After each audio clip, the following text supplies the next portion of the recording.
नमस्कार दर्शकों, हमारे सभी सुनने वाले सभी दर्शकों को, जो डॉक्टर हैं, जो इंजीनियर हैं, अपने पेशे से किसी भी क्षेत्र में, किसी भी क्षेत्र से बिलोंग करने वाले जो भी लोग हैं, सारे लोग जो जो भी हमारे व्यूअर्स हैं, जो हमारे सुनने वाले हैं, हमको समझने वाले हैं, उन तमाम दर्शकों से मैं आज ये बताना चाहता हूँ कि आज हमारे चैनल का 1 वर्ष हो गया। आज श्रावण मास की पूर्णिमा है और इसी पूर्णिमा तिथि को मैंने अपना चैनल स्टार्ट किया था और मेरा पहला चैनल का जो पहला लेक्चर था वो था कि व्हाट इज़ हेल्थ, स्वास्थ्य क्या है। ये पहला मेरा वीडियो रिलीज़ हुआ था और आज 1 वर्ष पूरे हुए और आज जो है कि राखी पूर्णिमा है। राखी पूर्णिमा के भी नाम से जाना जाता है क्योंकि आज रक्षाबंधन का त्यौहार मनाया जाता है श्रावण मास की इस पूर्णिमा के दिन। तो दर्शकों, आज भाद्रा भी है, तो भाद्रा के वजह से आज रक्षाबंधन का त्यौहार नहीं हो पाएगा। अब ये कल सुबह होगा, लेकिन कल सुबह पूर्णिमा बहुत कम समय तक रहेगी, लेकिन फिर भी आज भाद्रा होने की वजह से और फिर रात्रि में रक्षा बंधन का कोई औचित्य नहीं है क्योंकि जब सूर्य चले जाते हैं तो फिर रात्रि में चंद्रमा का ये हो जाता है आगमन हो जाता है। तो फायर एलिमेंट का समापन और वाटर एलिमेंट का प्रेजेंस एंड दिस इनवर्स, इस कारण से रात्रि में रक्षाबंधन का कार्यक्रम नहीं होगा। तो अगले दिन 9 साढ़े 9 बजे तक करीब करीब पूर्णिमा है, तो ये रक्षाबंधन का जो कार्यक्रम है, जिनको भी इस रक्षाबंधन के पर्व को सेलिब्रेट करना है वो कल हो पाएगा अर्ली इन द मॉर्निंग। तो ये करीब करीब आपका 1 वर्ष, और आज 1 वर्ष हो ही गया। आज पूर्णिमा तिथि लग गई है श्रावण मास की, 1 वर्ष हो गया। अब इन विगत 1 वर्षों के भीतर मैंने जितने भी आपको वीडियो लेक्चर्स मैंने दिया है, जो भी ज्ञान विज्ञान, और विशेष करके आप सभी जानते हैं कि मैं एक डॉक्टर हूँ, भाई प्रोफेशनली डॉक्टर हूँ, लेकिन विभिन्न विषयों के ऊपर, विभिन्न टॉपिक्स के ऊपर बहुत सारे सब्जेक्ट हैं और उन सब्जेक्ट को टच करते हुए मैं हेल्थ के डोमेन में, यानी हेल्थ की परिभाषा, anybody else who have quite fit physically, mentally and spiritually, that person is called the healthy person. तो चाहे वह शरीर के स्वस्थ होने की बात है या मन के स्वस्थ होने की बात है, विचारों के स्वस्थ होने की बात है, या तो आत्मिक रूप से स्वस्थ होने की बात है। अतः शारीरिक, मानसिक एवं आत्मिक, ये तीनों तरह के तल पर जब हम ठीक होते हैं, परिपूर्ण होते हैं, बिना किसी प्रॉब्लम के होते हैं, यानी कहीं भी प्रॉब्लम नहीं हो, सारी चीज़ें ठीक हो, हम मन के तल पे मनस शरीर, स्थूल शरीर, सूक्ष्म शरीर और आत्म शरीर, प्राण शरीर, ये तीनों शरीर के लेवल पर यदि हम अपने आप को अच्छा महसूस करते हैं तो इसे हम स्वस्थ व्यक्ति कहेंगे। तो स्वास्थ्य की परिभाषा, व्हाट इज़ हेल्थ, ये पहला मेरा वीडियो लेक्चर था। आज 1 वर्ष पूरा हो गया और इस उपलक्ष्य में कल स्टरडे जो बीता, इसमें मैं कल गांव पर था। गांव पर एक पूजा, जो वार्षिक पूजा होती है, बड़ी महत्वपूर्ण पूजा है। पूजा बहुत कोई लेंदी नहीं है, बहुत बड़ा नहीं है, लेकिन वो ग्राम देवता की पूजा है, अपने कुल देवता की और ये जो परंपरागत और ट्रेडिशनल रूप से पूर्वजों से होती हुई जो चीज़ें हमें धरोहर के रूप में मिली है, उनको जो है कि हमें करना पड़ता है, उसका निर्वहन भी करना पड़ता है। तो उस क्रम में कल पूजा थी और मैं अपने गांव में खेतों से लेकर गंगा तट पर जो है विजिट किया, और वहाँ बहुत सुंदर परिवेश और स्वस्थ वातावरण, स्वच्छ वातावरण, और उस वातावरण में किस तरह से आप हेल्दी वेल्दी लाइफ जो है कि जी सके, और वो वातावरण, वो प्राकृतिक वातावरण जो हमारी लाइफ के सर्वाइवल के लिए, जो हमारे जीवन को सर्वाइवल के लिए, जीवन जीने के लिए जो बहुत महत्वपूर्ण तत्व हैं, जो व्यवस्थाएं हैं, उन व्यवस्थाओं में प्राकृतिक रूप से आप पीछे के वीडियो में जाके आप देख सकते हैं कि किस तरह से मैंने ये वीडियो रिकॉर्ड करी है, और उसमें मैंने बहुत सारी बातें उसमें इंक्लूड की है जो कहीं ना कहीं हमारे हेल्थ और हमारे स्वास्थ्य और हमारे आनंदपूर्ण ओजपूर्ण जीवन से जुड़ा हुआ है। क्योंकि स्वास्थ्य एक समग्र वर्ड है, ये जो शब्द है ये समग्रता में परिपूर्ण है, ये छोटी मोटी चीज़ नहीं है। स्वास्थ्य यदि हम कहेंगे तो ये छोटी मोटी चीज़ नहीं है, बड़ा समग्र और बड़ा विशाल, जैसे एक बरगद का बीज होता है, बहुत माइनर, बहुत छोटा होता है, लेकिन उसमें एक विशाल काय वृक्ष होने की परिपूर्ण संभावना, संपूर्ण संभावनाएं जो है व्याप्त होती है। एक छोटा सा बीज कहीं किसी पक्षी के द्वारा, उसके मलमूत्र त्याग के द्वारा कहीं मल त्याग करता है, तो छोटा सा बीज जहाँ पर थोड़ी सी मिट्टी या किसी जल का अंश मिल जाने से भी आप देखते हैं कि पत्थर में, मिट्टी की तो बात छोड़ दीजिए, पत्थर में भी उसका अंकुरण हो जाता है और वहाँ पर वो पनप जाता है। और उस वृक्ष के बारे में भी, चाहे वो बट वृक्ष हो, पीपल वृक्ष हो, कुछ ऐसे वृक्ष हैं जो बहुत अतिरिक्त मात्रा में ऑक्सीजन रीजनरेट करते रहते हैं।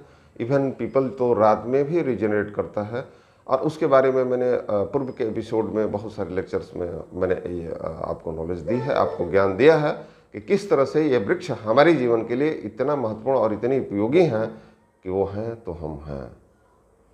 तो आप अपने नेचर को सेव कीजिए, अपने प्रकृति को सेव कीजिए, क्योंकि ये पूरे ब्रह्मांडीय सिस्टम में, ये जो सिस्टम हमें मिला है, इसमें हमें हमारी लाइफ को जो है कि सर्वाइव करना है।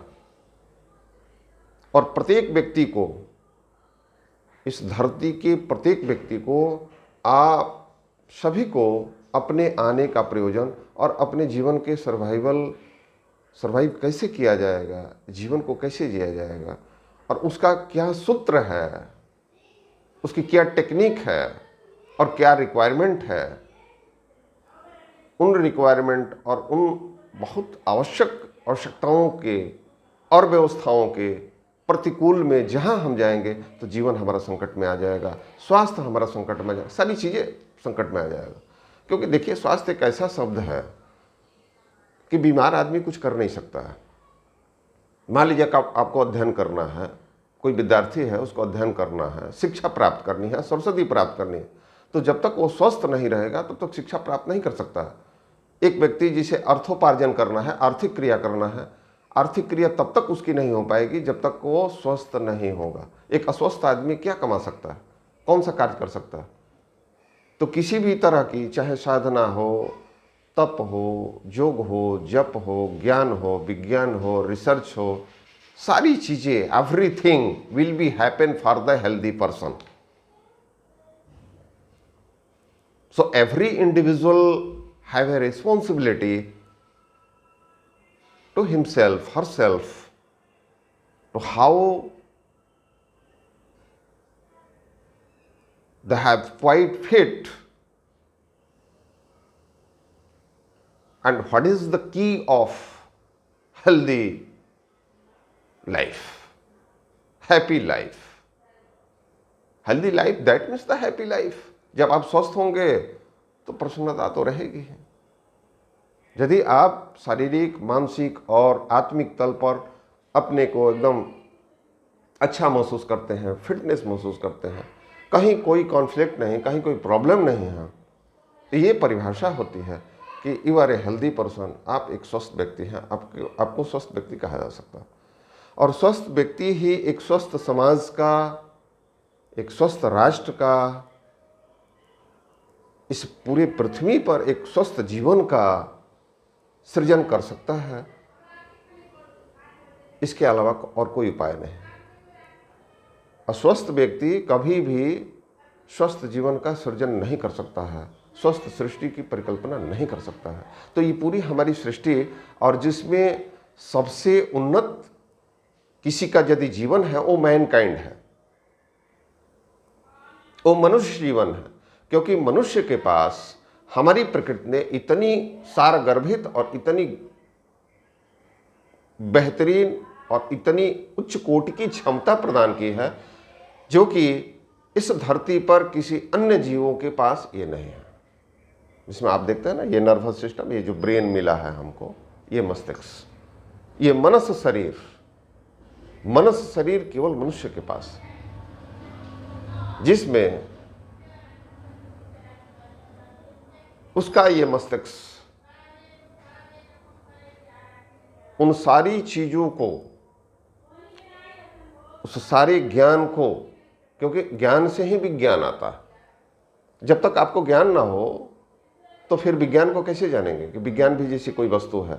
विज्ञान, technology, that means the different kinds of technique, how it should be used and how we will improve our life, how we will improve our environment, our earth। तो जीवन को कैसे उन्नत बनाएं, कैसे सुंदर बनाएं, कैसे व्यवस्थित बनाएं, इसमें जो टेक्निक जो प्रयोग होता है वो विज्ञान है, और चीज़ों को जो हम जानते हैं वो विज्ञान है। लेकिन इस विज्ञान के पीछे जो हमारा ज्ञान है वो बहुत महत्वपूर्ण है, क्योंकि ये ज्ञान ही हमें, ये विज्ञान की जननी का कारण है, यानी ज्ञान ही विज्ञान का जनक है। तो विज्ञान हमारे द्वारा ही यूज होता है, एकमात्र मैनकाइंड के द्वारा। विज्ञान का प्रयोग हम ही करते हैं। लेकिन इस विज्ञान का प्रयोग और विज्ञान को हमने जाना कैसे, तो इसके पीछे हमारा जो ज्ञान है, जो हम बाई बर्थ लेकर पैदा हुए हैं, ये ज्ञान सबसे महत्वपूर्ण है, जो हमें प्रकृति ने प्रदान किए।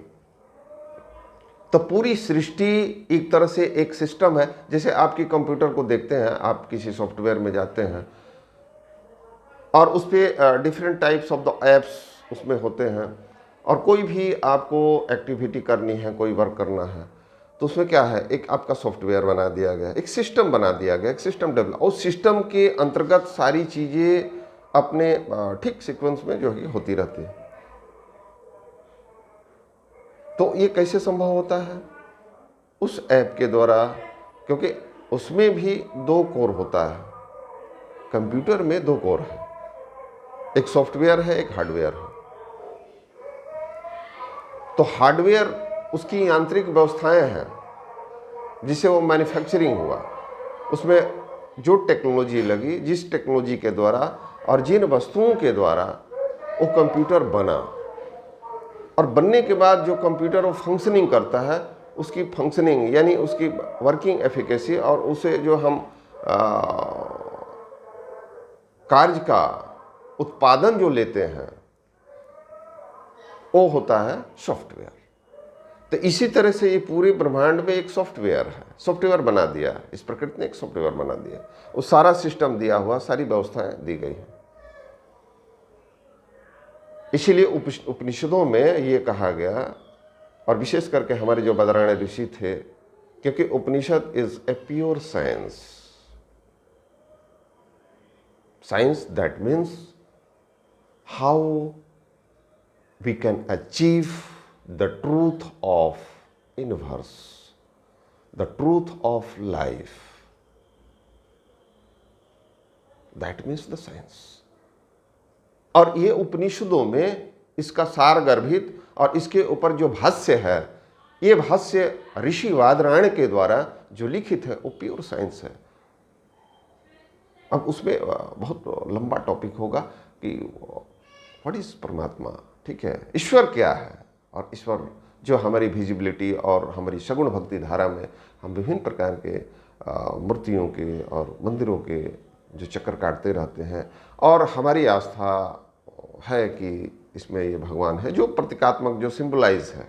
जैसे कि एक कवि ने कहा कि सामने पहाड़ हो तो हाथ से उखाड़ दो। मतलब क्या है? मतलब ये है कि जीवन में कितना भी संघर्ष आ जाए, कितनी बड़ी कठिनाई आ जाए, तो उस कठिनाई से डट के मुकाबला करते हुए और उसको आप सफलता तक लेकर जाएं। आप घबराएं नहीं, बिल्कुल ना घबराएं, क्योंकि लाइफ इसीलिए मिली है। आपने एक कर्म किया जिसके कारण से आपका जीवन मिला, और फिर कर्म कर रहे हैं, तो जब आपको जीवन नहीं लेना होगा तो आपको कर्म को काट देना होगा। जैसे आपका खाता होता है, बैंक बैलेंस होता है, और यदि अब जब तक आपका बैंक बैलेंस है, ठीक है, उसमें आदान प्रदान होता है। यदि आप बैंक को वहाँ से डेबिटेड हुए हैं या तो क्रेडिटेड हुए हैं, दो कंडीशन हो सकती है, या तो बैंक से आपने कुछ लिया है या तो बैंक को आपने कुछ दिया है। तो ये लेना देना जब तक जीरो बैलेंस में नहीं आएगा तब तक वहाँ से आपकी निष्पत्ति नहीं हो सकती है, वहाँ से आपका कनेक्शन बना रहेगा। इसी तरह से हमारा इस धरती पर हमारे जीवन का संबंध तब तक बना रहेगा जब तक हमारा कर्म जो है होता रहेगा। यानी कर्म का सिद्धांत जो ऐसा महत्वपूर्ण सिद्धांत है जिसके कारण से जीवन का प्रयोजन सिद्ध होता। यानी हम इस जीवन में यदि आते हैं तो किसी पूर्व के कर्म के कारण से, फिर हम कर्म कर रहे हैं, ये कैरी फॉरवर्ड करके फिर ले जाएंगे तो फिर हमें आना पड़ेगा। So all the birth which will be continue if you continue your karma, but you have complete your karma in any birth, you have death your karma in any birth, you will release from this karma and go to the moksha. That is called the moksha, that is called the nirvana. ये विभिन्न शब्द हैं, निर्वाण का है, मोक्षा का है। आप इससे मुक्त हो जाएंगे। यानी आप जीवन मरण का अर्थ ये है कि आपको पंच महाभूतों का शरीर लेके इस धरती पर आने का प्रयोजन आपका कहीं ना कहीं कर्म है। ये बैलेंस है जिसको आप करने के लिए आते हैं, उसको आप चेकआउट कीजिए कि आप किस कर्म को करने के लिए आए हैं इस जीवन में। और यदि उससे मुक्त होना चाहते हैं तो फिर आपके इनर सेंस को जागृत करना होगा, अपने अंदरूनी शक्तियों को समझना होगा और उस ज्ञान और विज्ञान को जानना होगा, जिस विज्ञान और जिस ज्ञान के माध्यम से आप ये जान पाए कि what is object of my life. एक मैंने इसके पूर्व में एक वीडियो मैंने रिलीज किया था जिसमें ऑब्जेक्ट ऑफ लाइफ दिया था कि जीवन का प्रयोजन क्या है, कि आप कैसे जाने, how you can know the object of our life, कि मेरे इस जीवन का प्रयोजन क्या है, मैं क्यों आया हूं। तो इसमें कौन सी ऐसी विधा है, कौन सा ज्ञान है, कौन सा विज्ञान है जो हमें ये बताए। इसके लिए आपको इनवर्स के विज्ञान को जानना पड़ेगा।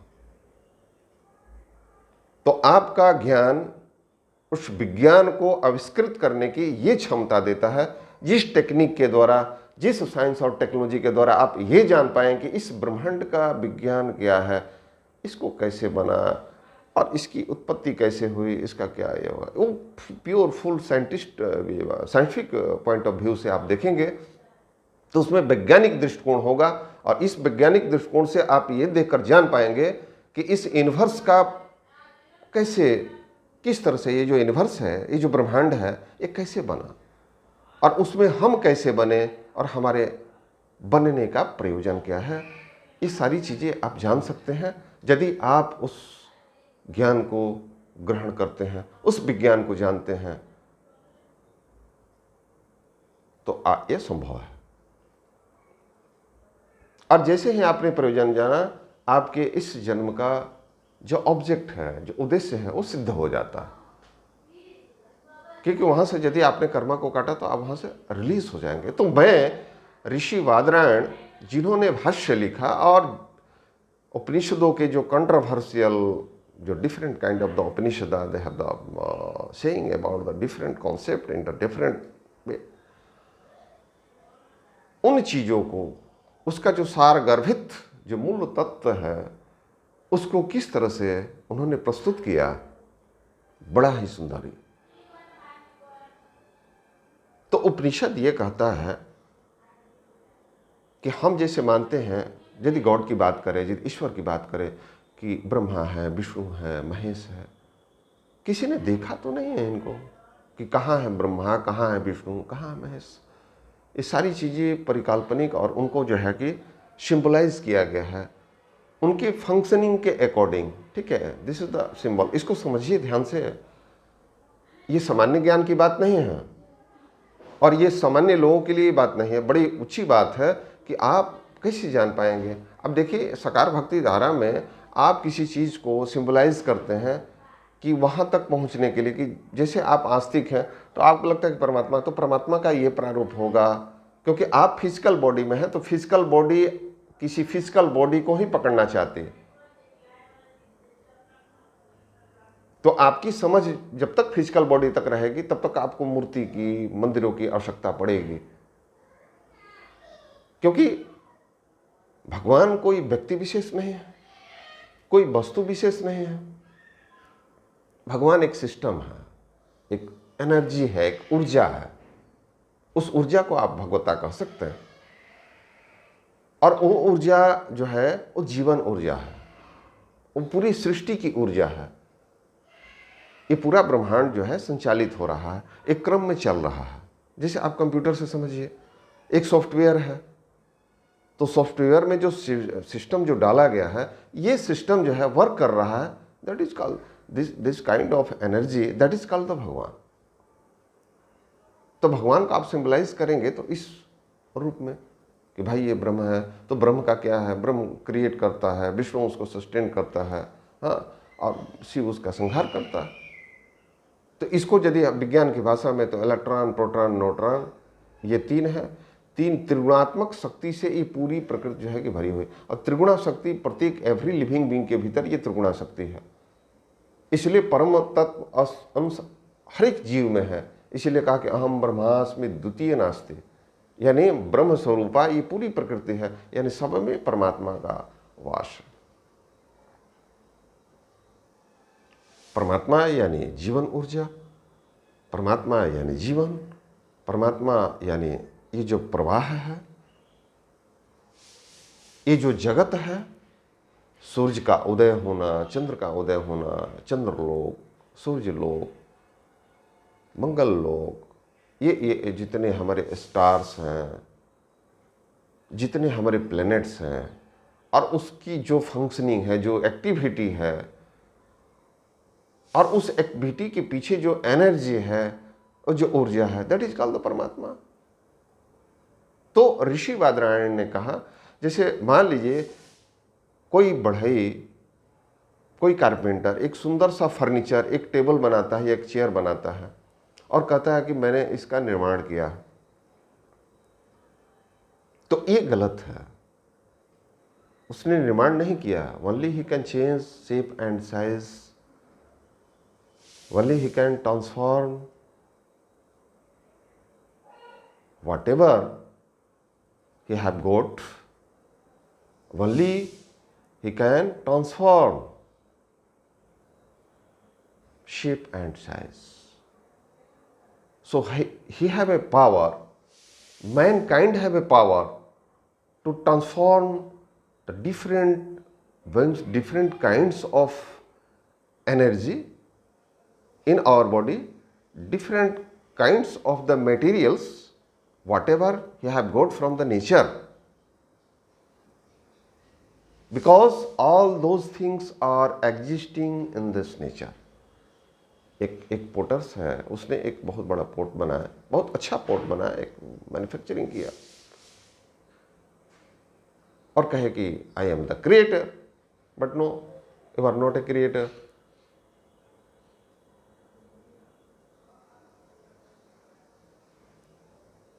Nobody else can be say that I am the creator. यहाँ क्रिएटर कोई नहीं, only we have power to transform the energy from one energy to the second energy to the third energy. Only we can change the shape and size of the materialistic elements, just like the carpenter एक सुंदर chair बनाता है, cast उसको इस प्रकृति से ही प्राप्त होती है. He can't be create the cast, he can't be create the wood, the potter can't be create the soil.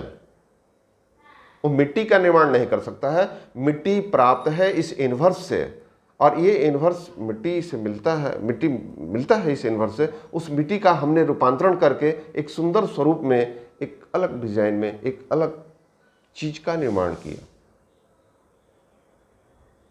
उसके स्वरूप को चेंज किया.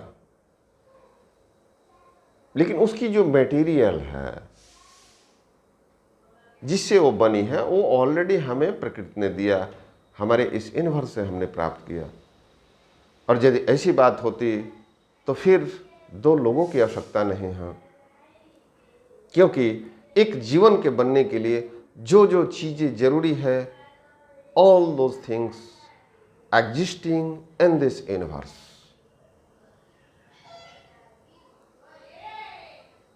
So no anybody can say that I am the creator. Due to all those things are existing in this universe. और यहाँ से हम लेते हैं अब एक किसी भी जीव के निर्माण के लिए वहाँ पर स्पर्म और ओवम की आवश्यकता पड़ती है, जीवों में विशेष करके. और ये पेरेंटियल और मेरेंटियल, हाँ, क्या आवश्यकता है इसकी? यानी जब तक स्त्री और पुरुष का मिलन नहीं होगा तब तक एक जीव निर्मित नहीं हो सकता, उसकी बॉडी निर्मित नहीं हो सकती है. This is the truth of life, this is the science of life. तो फिर परमात्मा उपनिषदों का, ये अकॉर्डिंग टू द वादरायण जो हमारी साइंस कहती है, वही हमारा उपनिषद सूत्र कहता है. चूंकि साइंस हमारी आज है, उसको हमने उन्नत किया, हम अपने बुद्धि कौशल से, वो चीज़ हमसे बड़ी नहीं हो सकती है, और उसके पैरामीटर से, उसके जरिए हम उन चीज़ों को सर्च आउट करके हम ये जानना चाहते हैं, हम पहुंचना चाहते हैं कि लाइफ का ट्रूथ क्या है. और all those things, how it will happening, how it should happening also.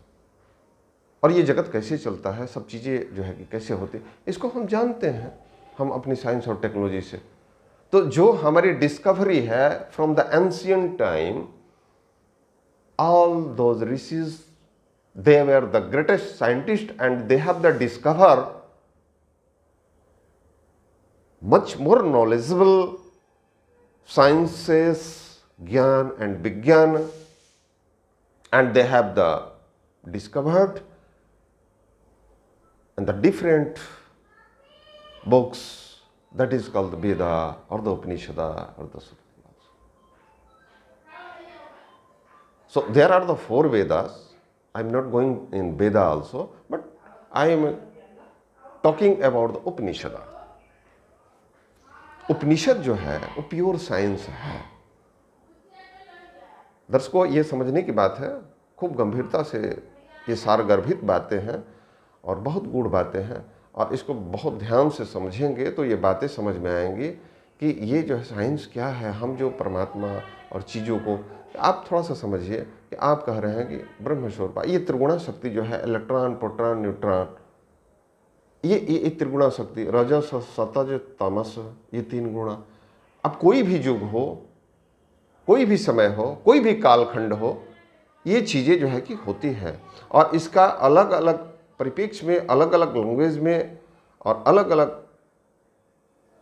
भाषाओं में, भाषाओं का मतलब यहाँ पर यह है कि जब आप उसको साहित्यिक भाषा में कहेंगे तो ये, वैज्ञानिक भाषा में कहेंगे तो ये, ठीक है, आज की साइंस की भाषा में कहेंगे तो ये, और फिर उसके अलग अलग प्रारूप हैं। और ये अलग प्रारूप का मतलब ये है कि जैसे रजस सतज तमस, ये त्रिगुणा है। अब त्रिगुणा जो है किस तरह से आप उसको कोरिलेट करेंगे कि कौन सा गुणधर्म किस हमारे त्रिगुणा शक्ति से जो हमारे भीतर जो व्याप्त है, ये त्रिगुणा जो एनर्जी है किससे कोरिलेट करती है,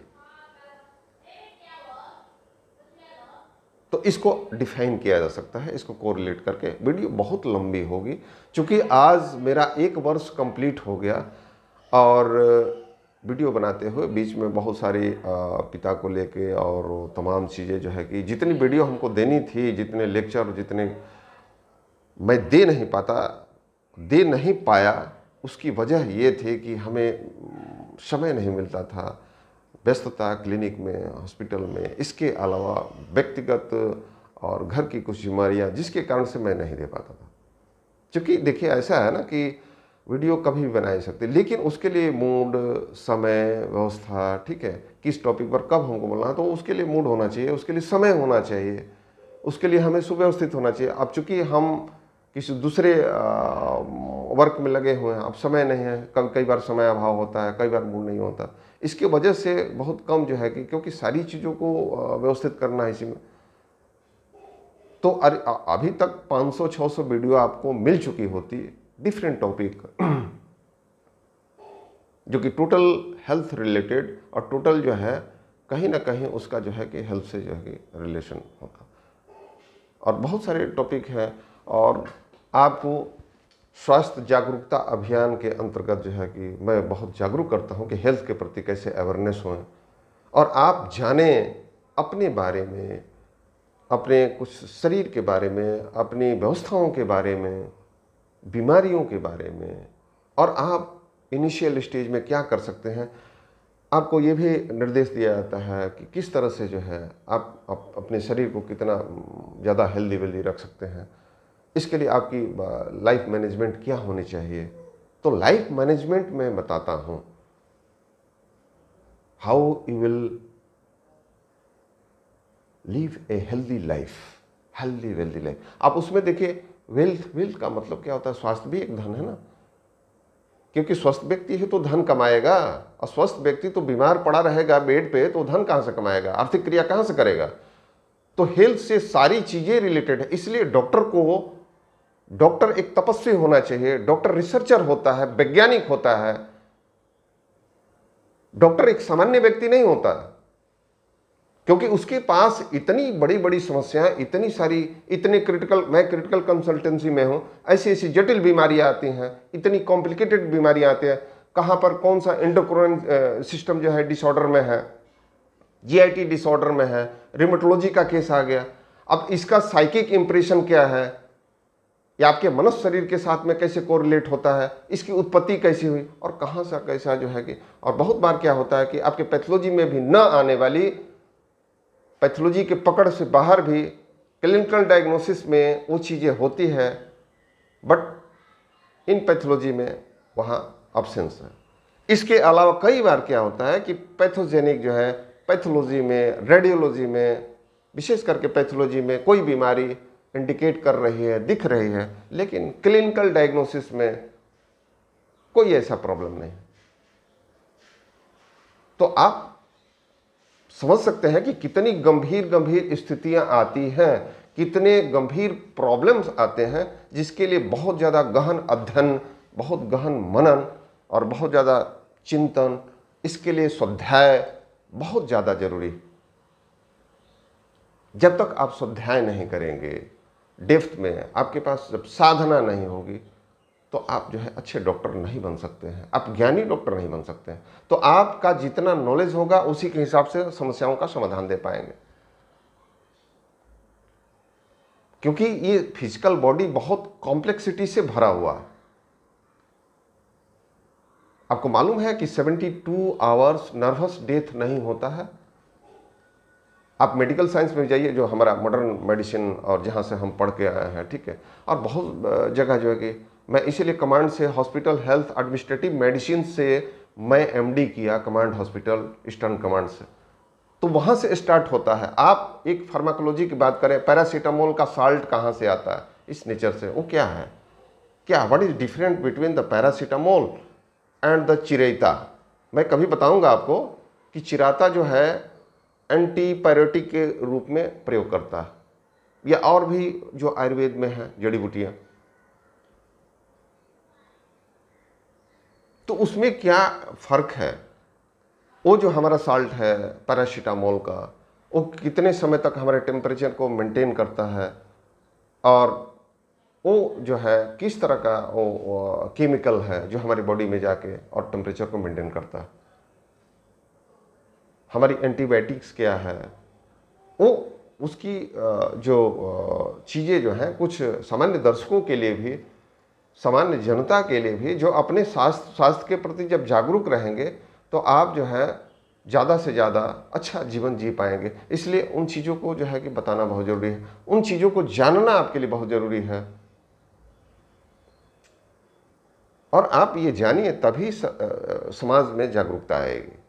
तो ये इतना कॉम्प्लिकेटेड साइंस है, सबसे जटिल साइंस है, क्योंकि आप जीवन के ये जो मैन्युफैक्चरिंग हुआ है, और इस शरीर का आप एनाटॉमी हम पढ़ते हैं, फिजियोलॉजी पढ़ते हैं, पैथोलॉजी पढ़ते हैं, प्रिवेंटिव एंड सोशल मेडिसिन पढ़ते हैं, सर्जरी पढ़ते हैं, गायनिकोलॉजी पढ़ते हैं, दे आर द डिफरेंट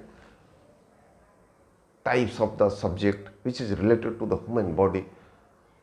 इसके बाद फार्मेसी में फार्माकोलॉजी पढ़ते हैं, और तमाम फार्माकोलॉजी का मतलब ये है कि ये एक नित्य नूतन विज्ञान है। पर डे आपको, अब देख रहे हैं एक नया वायरस की उत्पत्ति हो गई, एक नए बैक्टीरिया की उत्पत्ति हो गई, फिर उस पर हमारा सर्च आउट होता है, हम रिसर्च करते हैं ये कहाँ से आया, इसका डीएनए क्या है, इसका आरएनए क्या है, और कहाँ से इसकी उत्पत्ति हुई, उसके जड़ में जाने की चेष्टा करते हैं। फिर उसको हम कैसे समन करेंगे, उससे हमारी निष्पत्ति कैसे होगी, कैसे उससे हम रिलीज हो पाएंगे, फिर उसका हम मेडिकेशन के ऊपर हमारा फिर रिसर्च चलता है। तो साइंस ये नित्य नूतन साइंस है, क्योंकि जीवन चक्र में कोई फिक्स नहीं है कोई चीज़ें। और आपने सोच लिया कि मैं एमबीबीएस कर लिया, मैं एमडी कर लिया, हाँ, डीएम कर लिया, तो दैट्स एंड, हाँ, हो गई हमारी पढ़ाई। नहीं नहीं नहीं, no no no no, self study. एक स्टैंडर्ड के बाद आप यदि स्टडी नहीं करते हैं, और आप काफ़ी ऊर्जावान नहीं हैं, आप रिसर्चर नहीं हैं, तो आप उन समस्याओं का समाधान नहीं दे पाएंगे जो बहुत गहरी से गहरी बीमारियां और कॉम्प्लिकेटेड एंड क्रिटिकल कंसल्टेंसी में जो भी पेशेंट्स आते हैं, उनकी विभिन्न प्रकार की समस्याओं का समाधान नहीं दे सकते, क्योंकि आपका जो गहनतम ज्ञान है वही किसी के समस्या का समाधान दे पाएगा। इसलिए सरस्वती के डोमेन में हमेशा रहना है आपको। अब जो सरस्वती के डोमेन में है, they are the researcher, they have the studied, their study should be continue, they are the tapasvi, they are the ज्ञानी, विज्ञानी, ध्यान साधना, ये सब कुछ और सारी चीज़ें जाननी होगी आपको। इसमें ऐसा नहीं कि जो हमारे सिलेबस में, तो 72 hours our nervous death will not complete. इसीलिए हमारे रेडियस पल्स और 72 मिनट्स जो है वो 72 आवर्स के कारण से हैं। 72 टाइम्स द पल्स, ये जो है एक normal, there are the not the normal in between 72 to 75 or the 80, in between. This is the range in the according to the medical sciences. But 72 on average due to nervous death 72 hours के बाद ही होता है।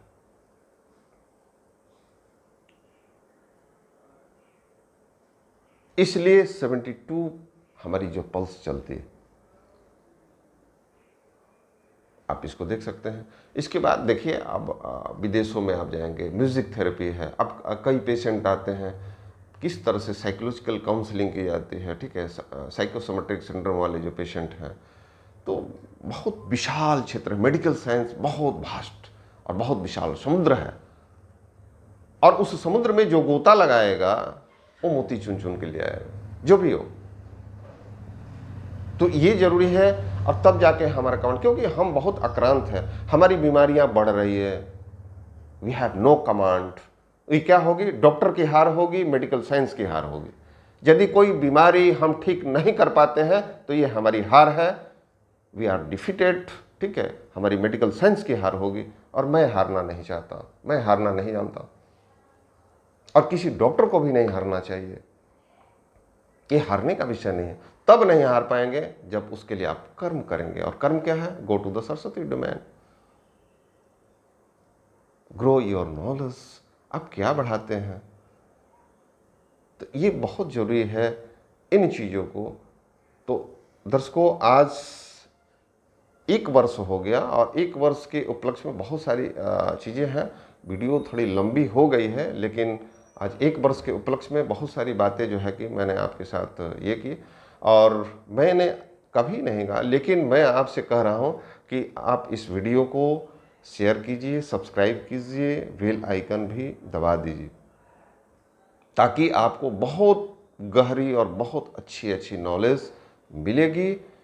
Medical science, spiritual science, किसी भी science का, क्योंकि मुख्य जो जननी है, ठीक है, सामान्य ज्ञान से लेके बहुत गंभीर ज्ञान तक आपको इसमें मिलेगा। आप यदि इसको सब्सक्राइब कर देते हैं तो आप पहले दर्शक होंगे, जैसे ही वीडियो अपलोड होगा आपको ये मिलेगा। तो कृपया इसे सब्सक्राइब करें और लोगों में शेयर करें, जिससे लोगों को ये जानकारी बहुत लोगों तक जाए।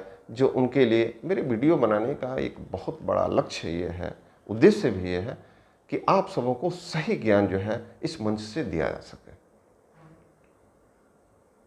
ये चाहे हेल्थ अवेयरनेस प्रोग्राम हो, या इसके अलावा जीवन की कोई भी पहलू की किसी भी समस्या से ग्रसित, उसका निराकरण कैसे हो सकता है, उसको आप कैसे जान सकते हैं, आप समस्याओं से कैसे निकल सकते हैं। क्योंकि पेशेंट जो आता है वो समस्या लेकर आता है समाधान के लिए।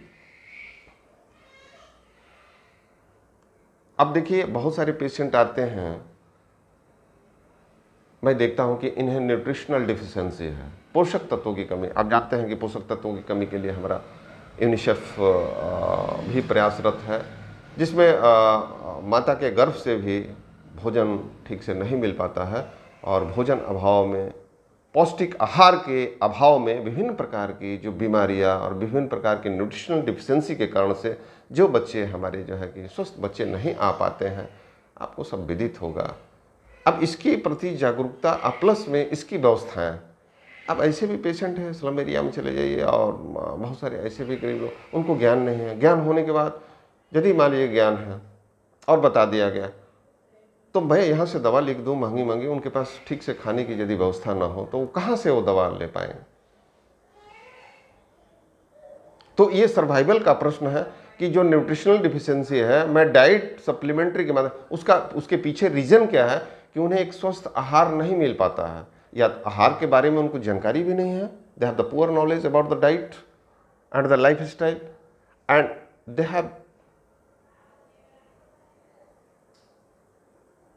they have lack of money.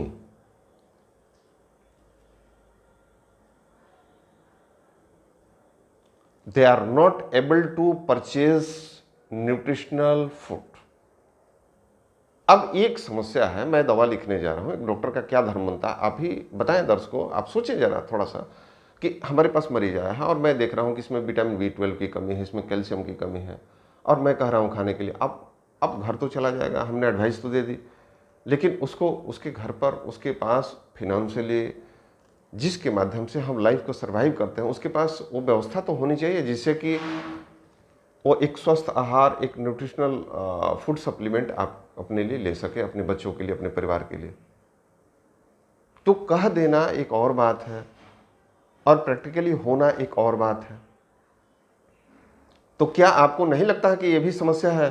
तो डॉक्टर के पास इतना भी सामर्थ्यवान होना चाहिए कि ये भी समस्या दूर कर दे। अब हमने दवा लिख दी और हमने कहा कि दवाई ले लो भाई, बोले सर पैसा तो हमारे पास कम है। हमने कहा ये चीज खाना। अब यदि उसके पास पैसे नहीं है उतने, उसकी आमदनी उतनी नहीं है जिससे कि वो एक पौष्टिक आहार जो है अपने परिवार को या अपने को सेवन कर सके, तो फिर इस समस्या का समाधान आप कैसे दे पाइएगा? बताइए, एज ए डॉक्टर। दे पाएंगे यदि आप सच में डॉक्टर होंगे, सही में डॉक्टर होंगे। जो हमारे डॉक्टर चरक, चवन, सुश्रुत,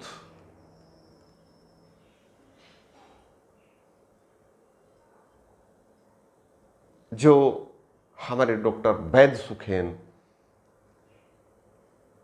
जो हमारे डॉक्टर धन्वंतरी, ये देखिए मैं डॉक्टरों का नाम गिना रहा हूं, ध्यान दीजिएगा, ये सब डॉक्टर थे और इनकी डिस्कवरी बड़ी जबरदस्त है। उनकी डिस्कवरी, उनकी थीसिस, उनके भाष्य के ऊपर हम जो वर्क कर रहे हैं आज, वो कैसे डॉक्टर थे। आपको पता होना चाहिए कि वैद्य सुखेन जब आया था, श्रीलंका का वो डॉक्टर था, और जब टॉक्सिकोलॉजी में क्या हुआ था, लक्ष्मण को जो है कि विष के बाण लग गए थे और उसका 6% जो है कि हीमोग्लोबिन हो गया था, यानी 50% हीमोग्लोबिन हो गया, तो चेहरा भी ब्लूइश हो गया था। हमारा ब्लड के कारण से नॉर्मल जो हमारा जो कलर होता है वो रेडिश होता है, वो ब्लूइश हो गया था।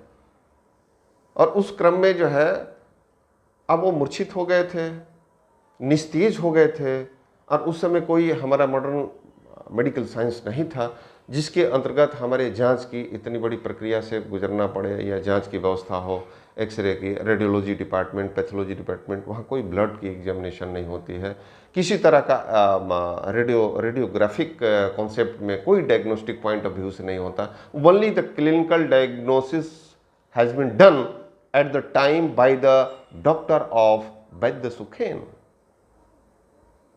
और वो कौन सी संजीवनी और कौन सा वो मेडिसिन था, वो कौन सी फार्माकोलॉजी थी जिस मेडिसिन के द्वारा उन्होंने लक्ष्मण की प्राण रक्षा की, without any kind of surgery, without any medicine should be infuse in his body.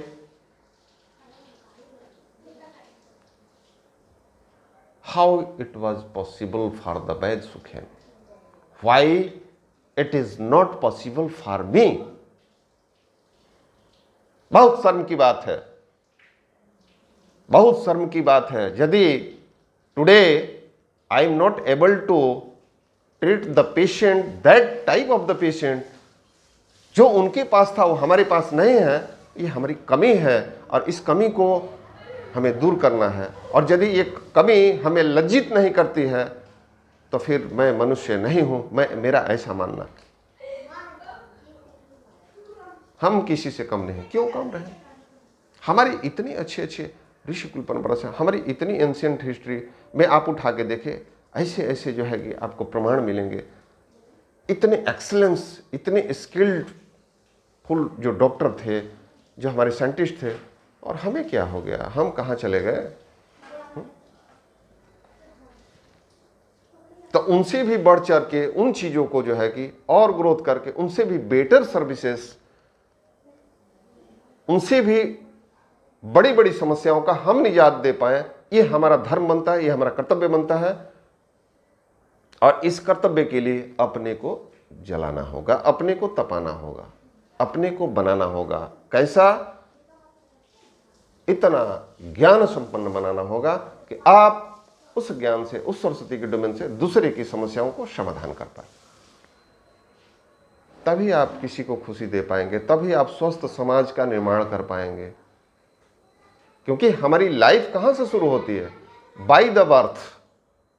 और बाय द बर्थ जहां से जीवन प्रारंभ होता है, वहीं से हमारी ड्यूटी बनती है कि मैं एक अच्छा बच्चा, देखिए आज भी रामकृष्ण, ये जो भी है, एक स्वस्थ बच्चा, एक हेल्दी वेल्दी बच्चा हम ले सकते हैं। उसमें हम यदि आप be careful, safe the mother and child. UNICEF क्या करती है? UNICEF working as an NGO and it saved the mother and child. जहाँ से उत्पत्ति होती है वहाँ से मातृत्व की रक्षा और मातृत्व का जो पोषण है, वहाँ से जहाँ से हम एक नई पौध लेंगे, एक नई संतान लेंगे, तो उसको हम किस तरह से व्यवस्थित समुचित उसकी सारी एंटीनेंटल केयर यदि हम करते हैं तो हम एक स्वस्थ बच्चा लेके और फिर उसको एक स्वस्थ समाज को, एक स्वस्थ व्यक्तित्व को प्रस्तुत कर पाएंगे, जो एक स्वस्थ व्यक्तित्व हमारे इस स्वस्थ राष्ट्र का निर्माण करेगा, एक स्वस्थ धरती पर एक मनुष्य के रूप में अपने सारे कर्तव्यों को पालन करते हुए एक स्वस्थ समाज का निर्माण करेगा, जिसमें हेल्दी लाइफ होगी, हैप्पी लाइफ होगी, पीसफुल लाइफ होगी, जो आप चाहते हैं। क्योंकि हमारा इनर सेंस, आप देखिए मित्रों, ऐसा है कि आप जो है, आपको कहा जाए कि आप क्रोध में रहो, आप गुस्से में रहो, आप उदासीन रहो, दुख में रहो, कितना समय तक है ये? This is not the nature for any living beings. ये हमारा नेचर नहीं, प्रकृति ने हमें इसलिए नहीं बनाया है, दुख में रहने के लिए नहीं बनाया है। This is the fundamental right for the everyone. हम यहां आनंदपूर्ण जीवन जिए, ये हमारा फंडामेंटल राइट है। लेकिन वो आएगा कैसे? तब आएगा जब उसके लिए प्रयास किया जाएगा, उसके लिए जब पहले से योगदान होगा उन लोगों का जिनका समाज के प्रति दायित्व है कि हमारी जिम्मेदारी है, हमारे बाद आने वाले पौध की, आने वाली पीढ़ी की जिम्मेदारी है।